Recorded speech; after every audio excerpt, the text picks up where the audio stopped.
Terus kita mau ya perang aja biar rame. Enggak seperti itu. Ada orang seperti itu pikirannya, ya perang aja, perang bunuh-bunuh aja. Bukan begitu, enggak semudah itu, ikhwan. Dia mikir gimana jemaah haji, gimana jemaah umroh, gimana rakyatnya.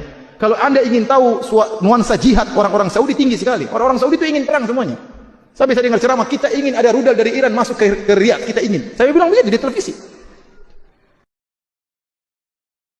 Raja Salman itu bukan orang goblok duduk di rumah aja, enggak, dia tahu politik juga.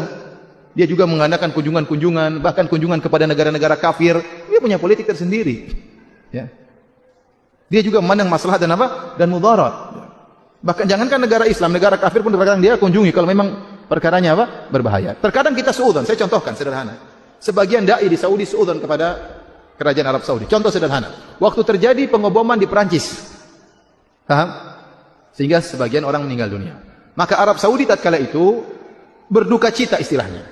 Ya, sampai sebagian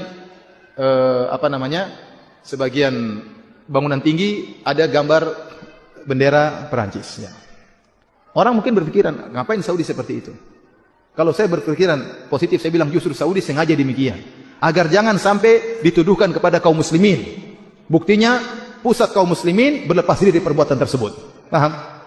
Dengan demikian, kaum muslimin yang ada di Perancis tidak mendapatkan kemudaratan lebih. Karena begitu ada bom pasti yang dituduh apa? Kaum muslimin. Begitu Arab Saudi menunjukkan dia berlepas diri dengan cara dia, maka maksudnya demikian, agar tidak memberi kemudaratan kepada kaum muslimin dan tidak bisa menjadikan kaum muslimin semakin diintimidasi di sana. Sebagian dai ngapain itu?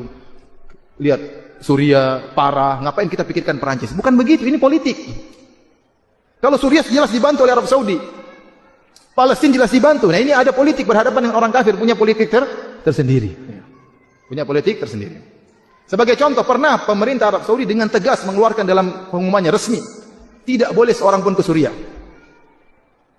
Tidak ada boleh penduduk Saudi yang ke Suriah.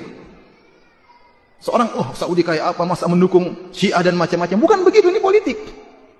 Kasusnya beda, kasusnya Suriah itu ada pemerintah yang sah menurut undang-undang dunia, yaitu Bashar Assad, kemudian ingin digulingkan oleh rakyatnya. Nah, Saudi tidak boleh menunjukkan dukungan ikut menggulingkan secara terang-terangan. Karena kalau dia menunjukkan dukungan, dia akan diprotes oleh negara-negara yang lain. Bagaimana secara undang-undang Anda salah. Maka Saudi mengeluarkan undang-undang, rakyatnya tidak boleh ke sana. Bukan berarti Saudi tidak beri bantuan. Justru bantuan paling besar kepada Suriah dari mana? Dari Saudi. Tapi dia harus berpolitik. Orang-orang di sini sudah, orang-orang tukang takfir sudah menghina-hina Saudi. Lihat, Saudi melarang. Bukan begitu. Dia bantu, dia punya bantuan besar. Tapi dia punya cara sendiri agar bisa berpolitik supaya bantuan tersebut bisa sampai. Berbeda tatkala di Yaman. Di Yaman ada pemerintah yang diakui, kemudian diberontaki. Maka minta tolong, ya Saudi bantu terang-terangan. Tidak ada masalah, di mata undang-undang dunia tidak ada masalah. Ya. Tapi kalau Saudi bantu terang-terangan kepada Suriah, bermasalah. Nanti akhirnya Suriah minta bantuan kepada Soviet, kepada Cina, terus gimana? Ya. Terus kita mau ya perang aja biar rame, nggak seperti itu. Ya. Ada orang seperti itu pikirannya, ya perang aja, perang bunuh-bunuh aja. Bukan begitu, nggak semudah itu, ikhwan. Dia mikir gimana jemaah haji, gimana jemaah umroh, gimana rakyatnya. Kalau Anda ingin tahu nuansa jihad orang-orang Saudi tinggi sekali. Orang-orang Saudi itu ingin perang semuanya. Sampai saya dengar ceramah, kita ingin ada rudal dari Iran masuk ke Riyadh, kita ingin. Saya bilang begitu di televisi. Banyak mereka ingin jihad, tapi tidak boleh.